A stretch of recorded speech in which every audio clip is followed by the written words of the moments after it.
Hello, and welcome to Unco. I'm your host, Timothy Buck. In this week's show, I sat down with Kelly Guimont, and we discussed iOS apps on the Mac, breaking up iTunes, Siri Shortcuts, building tools that can be used for evil, and more.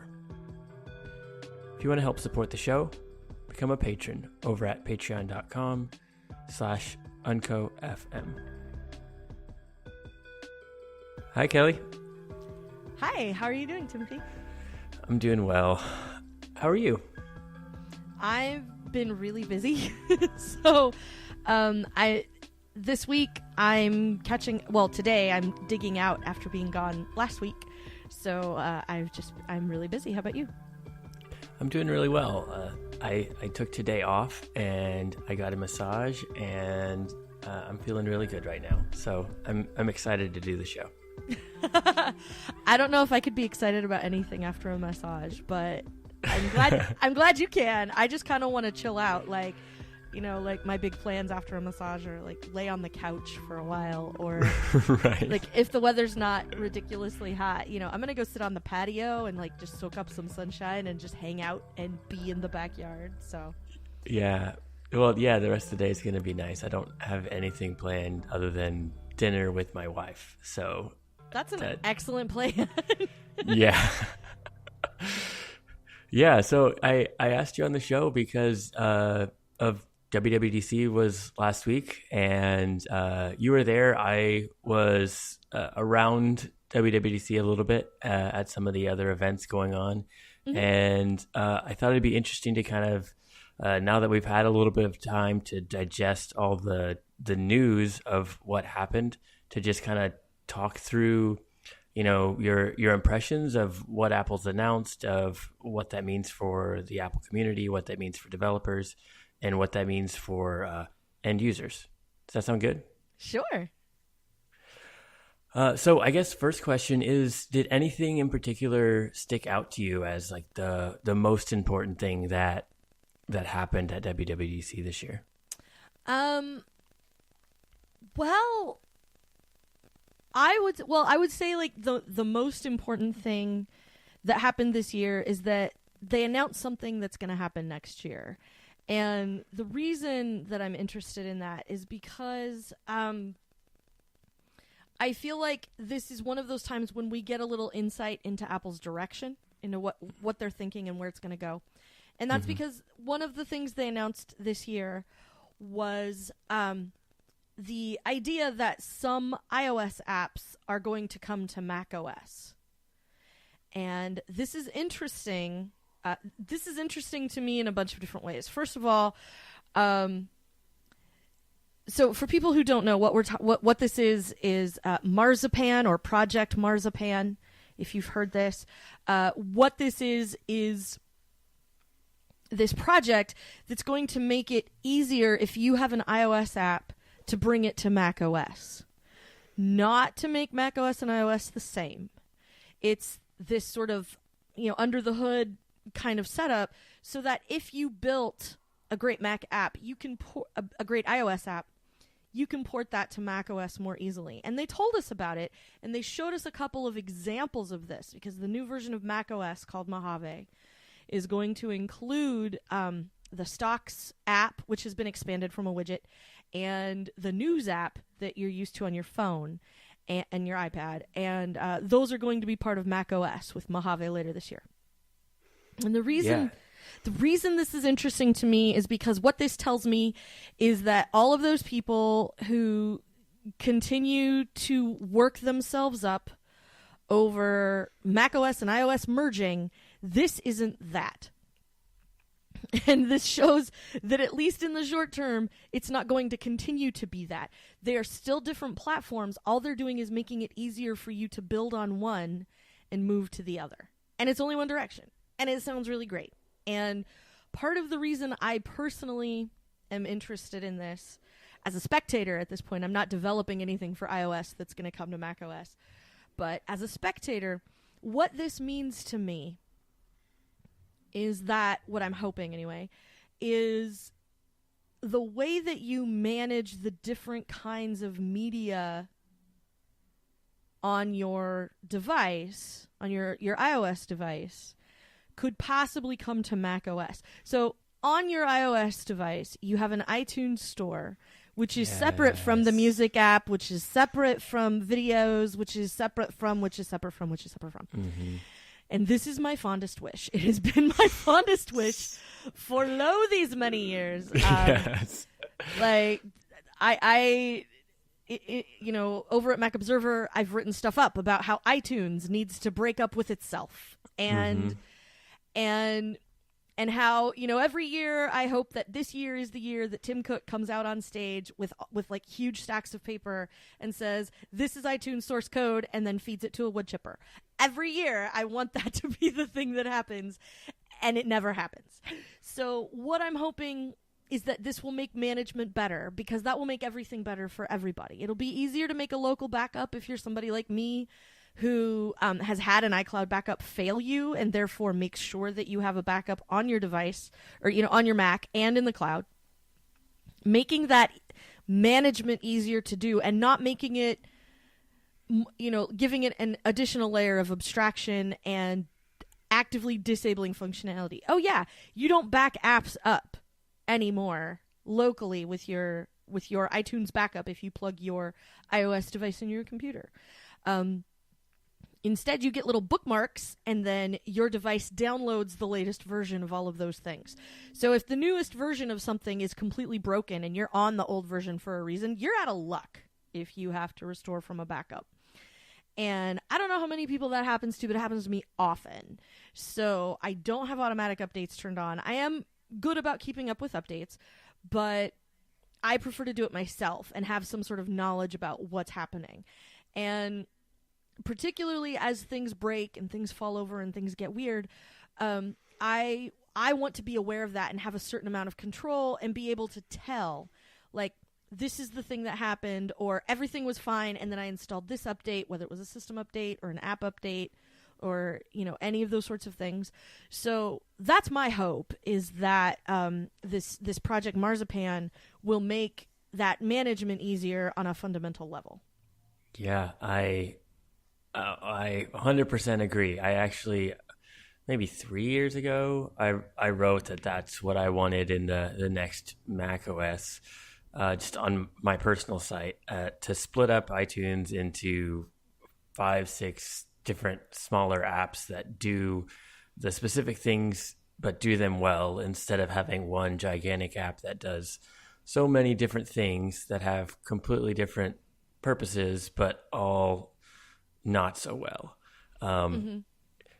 And this actually, that was one of my first thoughts when they mentioned it as well, and when they mentioned that they'd already brought a lot of their several, I guess 4, right? You said news, stocks, it's like voice recorder, and something else. I think there were 4. Oh man, I'm forgetting, but doesn't matter. The fact that they brought 4 apps over, and it's the way that they're talking about it is that it's relatively simple to move them over. That gives me encouragement that Apple will do the same thing for, movies, iTunes Store, Apple Music, and so, like you were saying, some sort of backup app, and probably I can't even remember what all you can do in iTunes, because I don't actually use iTunes at all, because I don't want to. But yeah, that would be. I use it to play music, and that's it. And I wouldn't even use it to play music if I thought I had a better option. I used to with Audion, which was my favorite music player ever of all the software I've used on my computer in all my life. I don't have Audion anymore because it was an old app before Mac OS 10, and Panic made it, and it was super great, and it was skinnable, so you could give it all kinds of different shapes and everything. It was my favorite. I only use iTunes to play music, and like I said, it's because I don't have a better option. I have moved all the rest of the management piece of my devices over to an app called iMazing, which makes me very happy, because you can have like iterated backups. So, for example, if you wanted to have an iTunes, if you wanted to back up because you were going to install a beta, for example, you can make a backup like right now and then go install that beta. And then if it turns out that the beta is working against you and you need to roll back, you can use iMazing to do that. And there's a whole lot of functionality and configurability in there. It lets you back up stuff that iTunes doesn't let you back up. So there's a whole lot with it that I really enjoy. And I haven't had a problem with it in all the time that I've been using it. It hasn't. It really hasn't ever given me trouble. I plug my device in, and it does all the backing up for me, and then it's good. So it can back up like text messages even. You can use it for lightweight file transfer, I think. There's a whole lot to it, and it's really reasonable, and I think it has like a free trial. It's my favorite. Yeah, I'm downloading it right now. It's basically the reason I'm not more mad about iTunes sucking so bad for managing devices is because I have another option. Yeah, this looks exactly like what it should be, right? Yes. I'm just like scrolling through their webpage, and this is what we want, right? Mm-hmm. And they need something like this for each of the key like functions of iTunes. That's just focused, easy to use, adds functionality without being super bloated, and yeah, wow, and yeah. I'm downloading this right now, and I'll put a link in the show notes to it as well if anybody listening is interested. And they give you an opportunity to like adjust that backing up. Like, I don't care about text messages, don't back them up. You know, I don't need all those gigabytes of like GIFs and random photos, you know, so don't back that up. I really do need, you know, all of this other sort of facet backed up, you know, and I can get all that too. So that's one of the things that I really like about it is it's as much or as little configurable as you want. So you can go in and monkey around with a whole bunch of settings, or just leave it as it is and click the button and wait and come back later and have a backup. It will also allow you to back up wirelessly. So as long as you're in the vicinity, it'll be like, cool, I picked up a backup from you today. And like, you know, you won't even notice. And it's really nice. Oh, whoa. Wow. Okay. Well, that's really cool. And it's on its way to my computer right now. I will be installing it as we speak, but cool. That's awesome. And I guess to get back on the original conversation, this is the type of benefit that we could get from. There are so many really good iOS apps that just it's hard to move them to Mac because you have to, you know, it's a different skill set. It's a different, you know, set of developer tools and APIs and everything that you have to learn. And if Apple, the way they're talking about it is it's as easy to move an app to like Mac OS as it is for an iOS, like an iPhone app to be moved to the iPad, which it is still significant work if to do it well, but it's a lot less work and a lot more reusability of code than having to build a Mac OS app from scratch. Right. So I hope that this means that some of like our favorite, I hope this means that, you know, Twitter will get a Mac app again. And I hope this means that a lot of the other apps out there that we use that have only been iOS for specific, like really like time reasons, because they're like, I don't know, Overcast or whatever, some app out there that's made by just a handful of people or one person or even a big company, this will hopefully change the economics so that it makes sense for them to make a Mac OS app. And I don't have the beta installed on my Mac, so I haven't played around with them at all, but they seem, just on the videos I've seen, to be like decent apps, even though they're not traditional Mac apps. Mm-hmm. And my hope is that this will sort of kick open a door for some people who maybe were looking at trying to develop stuff for Mac OS and it was too complicated, or sort of converting things from iOS to Mac OS was complicated in some way, or very weird, for various reasons. And so my hope is that anybody that was, anytime anybody is sort of begging for, like, you should make a Mac version, your iOS version is so great, I'd love to have a Mac version. My hope is that this makes it easier for that to happen for people where it's possible. And, yes, on the one hand, I can see where people might be drawing kind of a straight line between, like, if you go from iOS to Mac OS, you're going to have some sort of like Windows 10 user interface disaster. And I understand why people might be saying that, but I also think that if you apply an ounce of logic, you'll see that most people who make stuff for a touchscreen aren't going to immediately make something for the Mac without thinking twice about how you're supposed to interact with something that's on a screen that you can't manipulate with your fingers. Right. So like, I feel like maybe people, like, if I were a full-time iOS developer and I had apps in the App Store and somebody was screeching about that, in my vicinity, I would really be upset with them, because I would think, like, don't you have enough faith in me that I'm going to look at that and go, well, obviously, the mechanics of Angry Birds aren't quite the same if you're doing it where you have to use a mouse or a trackpad instead of using your fingers. Like, obviously, that's a thing that's going to have to be considered, and what kind of adjustments do you need to make in order to do that? Or apps where you're typing things, if it, you need to sort of keep in mind that you have a whole lot more functionality with a discrete, separate hardware keyboard that's automatically tied into everything than you do when all you have is sort of the system keyboard. And if you want to use any other keyboard and get a little tricky, that can be a lot more complicated. So I would hope that people would give developers the opportunity to get it wrong, because I feel like most people are going to get it right. Yeah. Do you think that this, so I don't fully understand the technology behind this, but this is basically, they've expanded UIKit, which is what they use to develop the interface on iOS, and they're adding into it the concepts of menu bars and of a point, like a mouse and different things like that for the Mac, so that they can reuse a lot of the base code and add those concepts to the UI. Do you see that going the other way?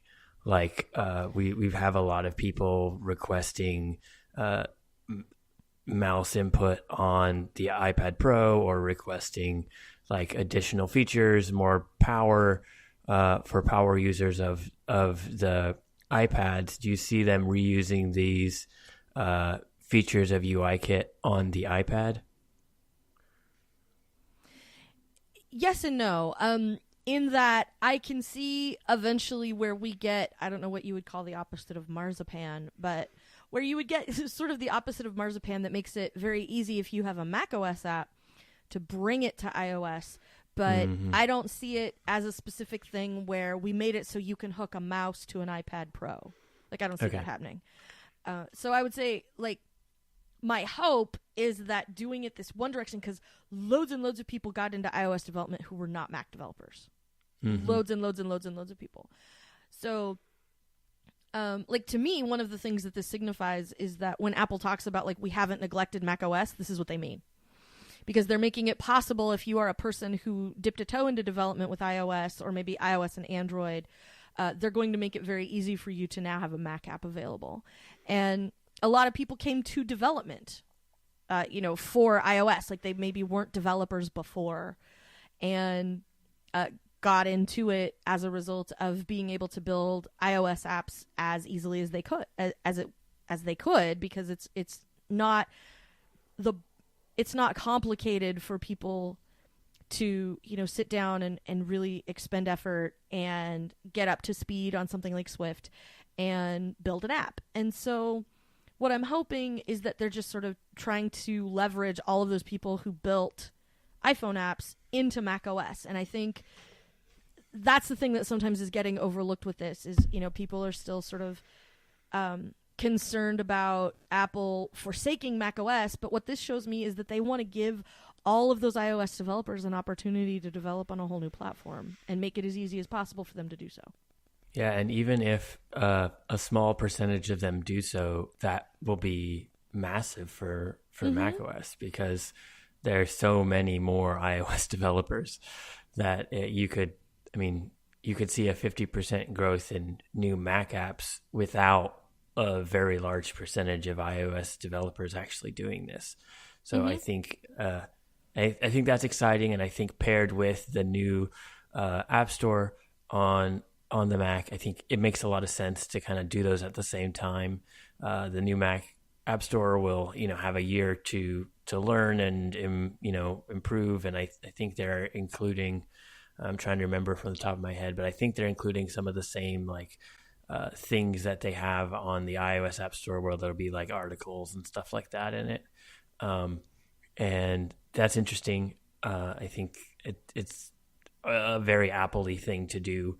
And then a year from now, hopefully we'll see this, big barrage of brand new apps for the Mac. I guess maybe more like a year and a half, 2 years from now, but that would be really cool. Yeah, opening it. One thing I did like about them announcing it ahead of time was showing it off, and you get a chance to see it in practice. But then also, this is where we're going, and sort of giving an insight, which is something Apple doesn't often do. Right. And so, next year, we're going to tell you more about this when it's available to you. Right now, it's internal. We're going to work this out, and then you're going to get an opportunity at it next year. And what I liked about that was that this sort of gives those iOS developers that you're talking about an opportunity to consider, what if you could attach a mouse to my app? Like, how would that work? Or what if you had a standard issue, laptop keyboard? How would that make my app different? How would it work differently? Or there's a feature I've always wanted to bring, and now being able to put it out on macOS is going to make that possible. I don't know. But I like the idea that you can sort of pie in the sky that, for until next June. And then once you can actually get your hands on it with whatever comes after Mojave, then we will get a chance to, some people will come to that, I think, a little more prepared than just if they had sprung it on us last week. Surprise, you get to do this now. Like, what am I supposed to do with that? So getting an opportunity to really dig into that a little bit, before it becomes reality, I think is a really nice thing. Yeah, I was a little bit surprised that they mentioned it, even though it had kind of been in the rumor news for a while. Yeah. And you can never really listen to the rumor stuff. Right, exactly. Yeah. I wasn't sure. Who knows? But then they announced it, and I was trying to figure out why. And I think you're right. It was to kind of prepare the ecosystem, and there's a lot of moving parts there of people making sure they have enough employees, and they have a business plan set, and that there's not too many people who. I mean, one of the downsides may be some people who were planning to build a custom Mac app this year may wait, but that also might be really good for it's good for them so that they don't feel like they were blindsided and invested it. And on a much more basic note, I think people were going to notice that there was suddenly a stocks app on the Mac and a news app on the Mac, and start kind of dismantling them and realize, this is just an iOS app, and there's some sort of magic happening that makes it a Mac app, and what's up? So I don't think they had a choice, since they were giving us, giving this out as part of Mojave, and Mojave came out last Monday. I feel like they were sort of obligated to talk about it to get out ahead of all of the people who were going to go stocks, really? And then crack it open and see what was going on and put two and two together. So this Steven John Smith, or what is the other guy Inside on Twitter? They would have definitely pulled it. Pulled it apart. Exactly. Somebody would have dismantled that and been like, "Do you want to know why there's stocks on macOS? I'll tell you why." And so I think it was probably smart of them to get out ahead of it and define it on their terms. What they're doing. And I'm not trying to say this to champion Apple in any way, But I do really feel like what they're doing is giving iOS developers as smooth a transition as possible to macOS stuff. And I think they're probably doing it in a way that a lot of people who maybe wouldn't have considered a Mac app would consider one now, or a macOS version of their app would consider one now. Or, sometimes where it makes sense to have, the companion Mac app for something that you're doing. Like, your Mac does one piece of it and your phone does a different piece, or, things like that. Like, I'm hopeful about the potential here. Like, like I said, I'm not a full-time developer. I'm not a person who has like my own apps in the App Store or anything like that. But the possibility that I see here for people I know who are those folks, watching them take this and run with it next summer is going to be really exciting. Yeah, I agree. It's very exciting to me, and they saved it for last because it was the most exciting thing. And there's a lot. It's going to be talked about all year, and next year at this time, it'll be really cool to see what they learned from their first 4 apps. Yes. And how it changes. And I think this is definitely a smart way to do it, to build something themselves so that they I don't know, I've heard a bunch of developers say this, but like when Apple uses the APIs and uses the dev tools that they give to outside developers, then those tools improve more quickly, and they absolutely do. Right, and it makes sense, right? Because they're feeling the pain themselves, and so they're going to put internal developers and teams are going to push for improvements and use their like political power inside the company to make improvements that an outside group of developers that just doesn't have as much weight. And so that's exciting to me, that it seems like they're trying to do this the right way, that they're testing it out themselves, and that hopefully next year there'll be, a dozen more Apple apps for the Mac that all used to be iTunes. Yeah. And like it, I feel like sometimes you can tell when Apple really starts using their own stuff because you start seeing the iteration a lot faster. Yeah. So I'm really glad that they're sort of being public about like, we are living with this for the next year, and I'm hopeful for what that means when the rest of the developer community gets their hands on it next summer. Yep. That was a good one. One question in, and but I think that was a really important topic, and I'm glad we got to talk about that. So was there anything from I guess the other big thing in my mind was Shortcuts, and this was for iOS. I believe it's just iOS and watchOS. The Siri Shortcuts. Yeah, and it's not what everybody necessarily wanted from Apple to improve Siri. Apple improving Siri has been a talking point for a year or couple years now, and for a long time. Yeah. and now this is definitely a big step. How do you feel about this approach? Is it something that you're excited about, or do you think they're taking the wrong track here? Well, what I like about this is that it's something that we haven't seen from the other guys. So everyone else who has a voice assistant, whether you have an Echo base or a Google thing, though no one else is doing this in a way that makes it so that you can use whatever you want to use in order to get your assistant to do what you want. And part of the reason I'm interested in this is because if you pick whatever you want, like there's a very high possibility that a lot of foreign language will be supported because she's not parsing the words. She's just parsing the sound it was. So if you really wanted something to be like as long as you could say that every time, it wouldn't matter.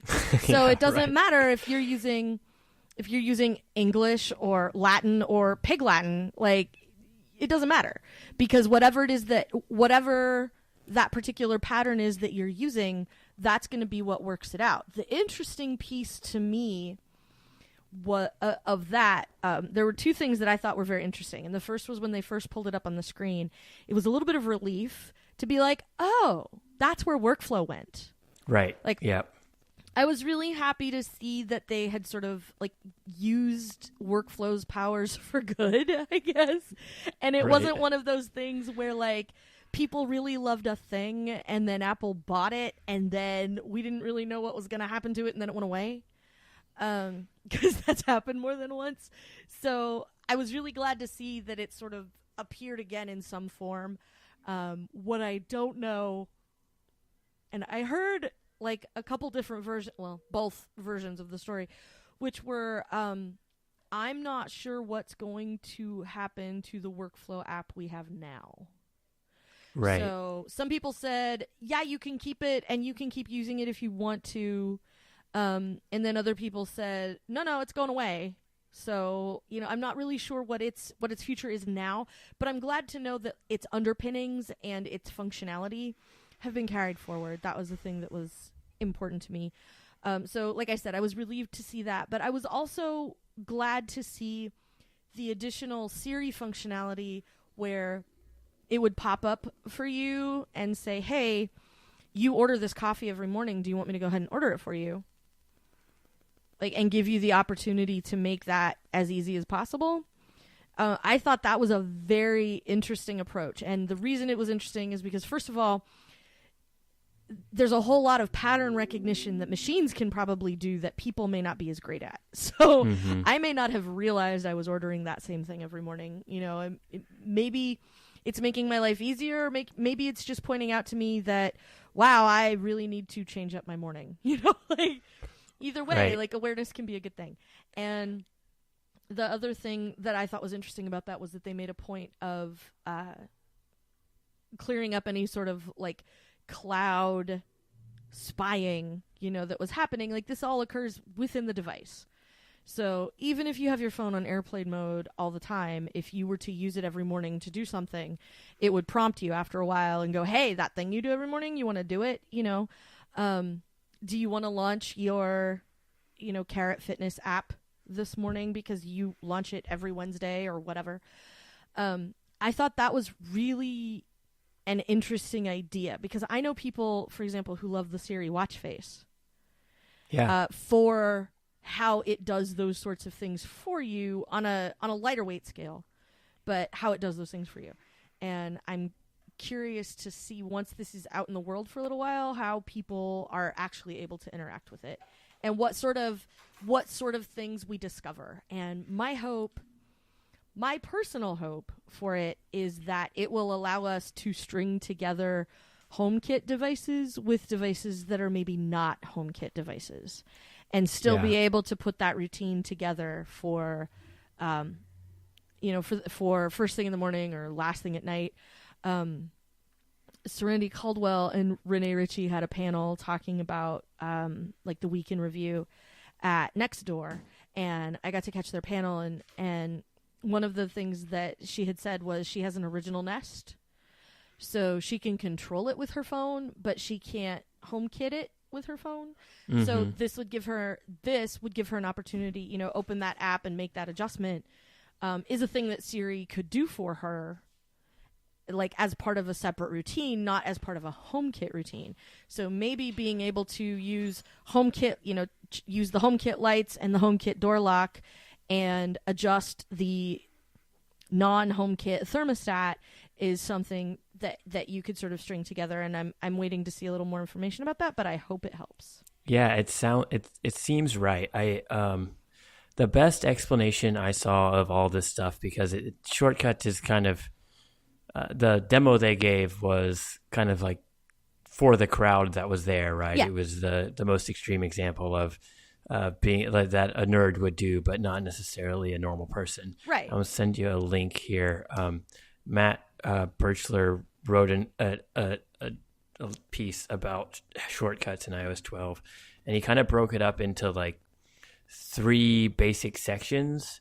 So there's the one thing that you were talking about where like when you go to search or even on your home screen, there will sometimes be a little notification where Siri suggests a thing for you. And that requires nothing. Like it's just going to do that. Like I tweeted a screenshot the other day. I had a movie ticket that I had put in Wallet. And then when I looked at my home screen, it said like, hey, we see that there's a movie ticket here. Do you want to set your phone to what's it called? Do not disturb until you leave this location. And I was like, oh, okay, that's pretty smart, right? Yeah. Like, and I didn't do anything to do that. And my understanding is that it does take a little bit of work from developers to like tell Siri what those different actions would be for their app, but that this can be done for all like third-party apps that it'll pull. Like maybe like, I don't know, Overcast is a good example, or Tweetbot. Like Tweetbot, you tweet things, you tweet your last image, there's like only a half dozen to a dozen things that you would need to do, but it can tell Siri what those intents are, and so then Siri will keep track of them on device, and then it will begin to suggest them. So that's really good because it requires nothing from the user. And then there's some things where it's like the app developers can say, hey, I think that like you really want to set this up with Siri with like a voice command, and then there could be a button in the app where it says, or like for Overcast, he could say, you want to play my whatever playlist in Overcast, and you can record that and it'll do it, and it would be in app to like set that up. So that takes a little bit of work. And then the last one is like the actual Shortcuts app, which is just basically seems like Workflow 2.0, where you can just do whatever you want, right? And that's like the detailed nerd view of being able to do what they showed on stage, which is just basically pull together any actions from any number of apps. And and I think the thing that's exciting to me is it seems like they thought through this really well. Like it does have, for the people who are, it seems like this is going to show the functionality to people who aren't going to like dive into the Shortcuts app and play around with it, right? It's gonna like let them know just by showing up on their lock screen, the first step, and then in app, it's gonna be there in the apps that they care about, you know? Well, and one of the things that I'm interested in with this is how it's going to work, like, because obviously the people who have it right now are the nerds, right? So this is only available in the iOS 12 first developer beta. Yep. So you know, if this were a map, all these people have all sailed pretty deeply into the section where it's just labeled "There be dragons." And so once people get a chance to like spend a little time with it, I would say you know, by the time we make it to like August, when people start posting like the prep guides for how to get ready for iOS 12, how to get ready for Mojave and stuff like that, when people start posting that stuff, they're going to have some, you know, featured information about neat things that I've discovered you can do with Shortcuts, because people are going to go and like the people who have it now are going to go push all the buttons, and they're going to try stringing things together, and they're going to do things like Serenity was saying, you know, can I hook my HomeKit lights and my non-HomeKit original Nest in the same Siri shortcut and make that work? And once there are some concrete examples of that, like one of the things that's really great and really terrible about an app like Workflow is that like everything is open to you. You know, there's no parameters. There's not really a walkthrough. So sometimes, you know, you have to spend a little time like checking out videos or reading blog posts from people who have done stuff. Like, here's this cool thing I did in Workflow. And, you know, one of the things that I remember specifically because it had to do with Workflow was David Sparks had a bunch of information about Workflow. And he talked about how, like, in one point he made a casual mention. He had this video. And he made this casual mention of, I do this thing on my phone or on my iPad. I don't remember which it was now. But I do this thing on iOS. And then I make sure and send it to this Dropbox folder. And that Dropbox folder is synced to my iMac, and it's a watch folder. So once it gets to that Dropbox folder, it's watched by Hazel on my iMac, and then Hazel picks up that file and does some additional magic with it. Right. And I just remember that blowing my mind, because it never occurred to me to hook the two of them together. And Hazel is a lot like workflow for the Mac. Right, yeah. You know, when you do certain things and they happen in certain places, like Hazel can help you pick some of that up and take care of it for you. And so like a thing that was very obvious to David Sparks was a thing that I wouldn't have thought of in an age. And so for him to jumpstart that for me gave me the opportunity to find a bunch of other workflows that saved me a bunch of time. And like it occurred to me, oh, if I do this and put it in that folder, then this thing will happen on my Mac, and that's super great. When people somebody is going to see when Serenity sets up that example and has it, let's say it works. She sets up that example, has it work, writes it up. Somebody at home is going to read that and go, oh my God, I never even thought of that. I could finally thing all this stuff. And, Siri Shortcuts makes that a lot easier. And I'm hoping that a bunch of people coming up with concrete examples and setting stuff up and having it work and talking about that success, or that failure, like depending what it was, this thing that I wanted to do totally didn't work. Putting that stuff out there and giving people a starting place, I think, particularly folks who are not necessarily the go push all the buttons and see what happens type. Maybe I'm willing to push some buttons, but I'd really like a nudge from somebody.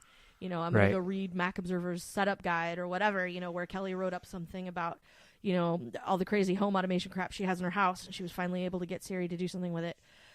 That would be amazing. Like, that's the thing I'm the most excited about, is because I have a lot of stuff that is not now and may never be HomeKit compatible, which is part of why I'm not super into HomeKit, is because, like, I don't care if I can tell Siri how to do anything, because I know I can tell my Echo Base, and my Echo Base doesn't care whether or not it's HomeKit. My Echo Base only cares whether or not, it's one of the skills. So making that stuff happen for me to be able to go to bed and like tell my phone good night and then have everything handled would be amazing. I would prefer to do it through HomeKit if I could. But if I can't, like, Siri Shortcuts is the next best thing. Yeah. No, I agree. Do you think that I haven't heard anybody talk about this, but do you think that HomePod will work with these because it kind of works off of a phone, sort of? Like, you have to have a phone attached? I seem to remember somebody saying that it would, because there is a beta OS for HomePod. So, I swear someone had said, I want to say it was either Jeff Gamet or Dave Hamilton when we were there last week, and one of them said something about there being a beta OS for HomePod. And if that's the case, then it would all work the same way. And I think that's probably the ultimate goal. Whether or not you can use HomePod to build them, I think, is unlikely. I don't think that would happen. But once you have them sort of synced to the same account that your HomePod is using and all of that, I think it should probably show up there just fine, and your HomePod should be able to execute on that. Yeah, hopefully. I would love that. And I guess that kind of takes us to the one thing I really did want from Apple was to make Siri kind of like a cross-platform thing instead of a feature that they have for each of their devices that has completely different functionality for each of their devices. Well, to be fair, that's a thing Apple's really good at. Right. We're going to call, it's going to be the same thing, but we're going to give it different names. Or it's going to have different functionality everywhere, but we're going to call it the same thing. Right. Like, it seems to be really frustrating no matter what. And I seem to remember that Shortcuts will be available via CarPlay as well, which was another mildly surprising. Cool. I will need to confirm that, but that was another sort of mildly surprising thing, was that we finally got actual CarPlay news, which we have not had in many years, aside from these new cars are going to have it.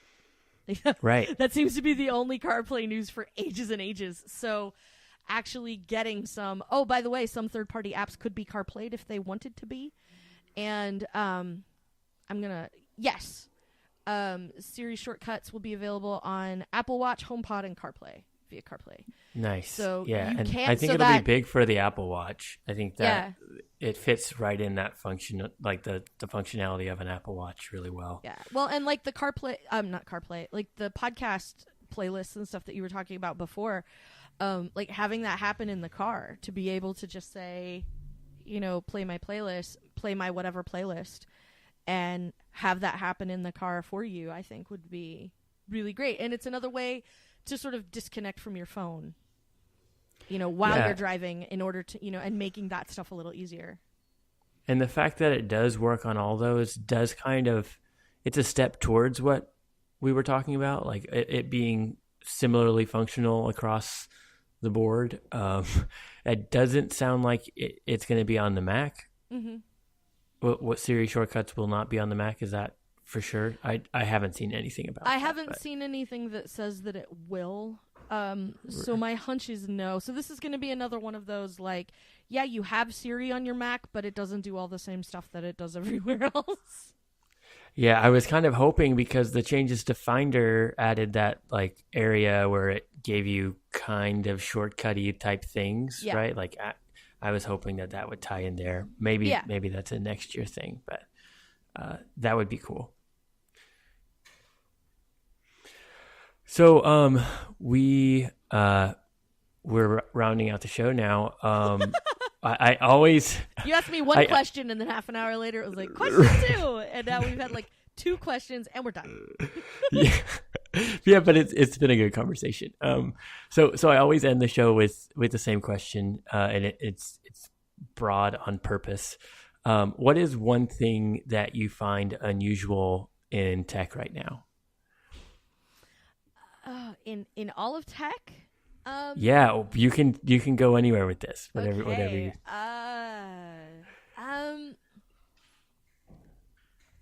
This is gonna be weird, but stick with me for a minute. And it's the high sociopath factor. The fact that hardly anybody is thinking about, like, what if somebody took this thing I built and used it for evil? Or, if you're evil, what if somebody used this thing I built for good and, was able to defeat me? I don't know. Like, you're in a lair. It's a whole thing. So, like, I'm not seeing a whole lot of... the thing that comes to mind to me is the movie Real Genius back in the day that had Val Kilmer in it. And there was this super technical college, and all these kids were there, and they were all getting to work on awesome laser stuff, and they were crazy, crazy smart, and they were getting the opportunity to build this thing and do really amazing stuff with it. And it didn't occur to anybody until like partway through the movie, somebody said, well, what do you think anyone would want a laser guided tracking system for? And they all went, and it turned out like we thought we were just doing awesome science, and it turns out we were actually doing it as part of a military project because, it was a movie from the early 80s, so obviously it was just so that we could get a leg up on the Russians. Look how times have changed. And part of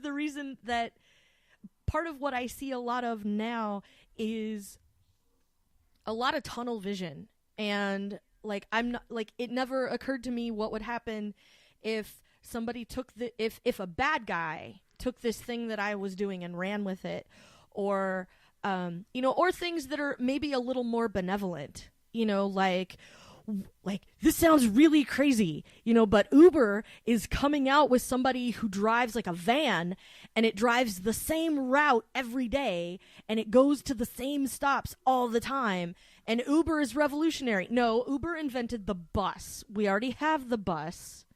You don't have to invent that. It's not a revolution. You're not disrupting anything that way. And I'm just not seeing a lot of perspective from people with some of this stuff. Think back to when Facebook was sort of benevolently clueless, and talking about how like, oh, well, Mark Zuckerberg doesn't understand why anybody would want to ever have a post that's friends only. So the default is anything you put to Facebook should be seen by the whole world, because why wouldn't you want to do that? You know, well, I can give you 8,000 reasons why, Mark, if you would just stop and think, you know, and other places trying to reinvent transit, and, you know, content folks trying to reinvent cable packages. You know, what if we bundle a bunch of channels and we sell them to you cheaper than if you bought each one individually? No, that's cable. If I wanted cable, I would go pay an exorbitant amount of money to somebody for that. Like, I know how to do that already. That exists. And I feel like there's not a lot of people who are pulling their heads up out of their monitors and taking a good look at the world we live in and figuring out that, like, that thing that they thought they had discovered is old news. It's a thing we already do. Now, find a way to make that better. You know, instead of Uber inventing the bus, maybe somebody at Uber should take a look at some places where the transit schedules are super great and they have, like, you know, the monitor at the stop, and they let you know if you're waiting for the train, like, when the next train is coming. You know, the next northbound train will be here in 8 minutes, and the one after that is in 20 minutes, and the one after that is in 40 minutes. Awesome. Like, make that stuff more accurate so that it's more and more useful to people the more and more accurate it gets. Like, don't invent it yourself. Go figure out how to improve the one that's already out there. So that would be a thing that I see a lot of right now. And I see a lot of people sort of confused when nobody worships them for inventing public transit or inventing cable packages, you know, things like this. Like, we have that stuff now. Like, you're not a revolutionary. Yeah. And I related is people build, like, you kind of started off on this topic, but like people building a thing and then not realizing how it could be used for negative, for bad, for evil, and then kind of just like removing themselves from the responsibility of it when it is used in a negative way. I think that has been a trend, but I also think that, and hopefully this is a positive thing, but it seems like people are talking about it at least, and talking about it a lot more over the last year than we have been in the years past. Maybe because it's become more and more like impactful, the type of evil that's done with these tools, but well, and more actionable. Like, it's a straight line. You did this, and now this stuff happens. The end. It's not like, well, you can't really prove that that's what happened or that this was how it was done, or like, no. Anymore, there's a really straight line. And I feel like that's the other thing that's really frustrating about it, is people going, well, like, but they shouldn't do that. Well, you know what? People shouldn't pick up guns and shoot each other, but, you know, it happens, and we have to do what we can to keep that kind of stuff from happening. And sometimes all it takes is a law. Sometimes all it takes is society sort of deciding that's not really a thing anymore. Sometimes, you know, it takes a lot of different approaches, but like, the first thing you should have done is stopped and thought, like, what if a James Bond villain got a hold of this thing that I built? What would he do with it? Like, think about it for a second. You know, it doesn't take long to figure out, oh, wow, somebody could do a lot of harm with this. You know, maybe I need to build a tiny little safeguard into it now in the early stages, and then I won't have this problem. Right. Good point. So, where can people find you on the internet, Kelly? Gosh, take your pick. Well, you can find me on Twitter as Verso. You should find me on micro.blog as Verso. Those are probably the best places. I have my own podcast, which is Greetings from the Uncanny Valley. It's the incomparable podcast about Westworld, so you can find that over on the Incomparable Network. Occasionally, I will write things and explain stuff to people, and I do that over at macobserver.com. And I'm also on the Daily Observations podcast there as well on Wednesdays. Okay, cool. I just wrote all that down, and I will put links. You could hear me typing furiously. I'll put links to all of that stuff in the show notes. Thank you so much for coming on the show, Kelly. It was great. Thank you so much for having me. It was a lot of fun.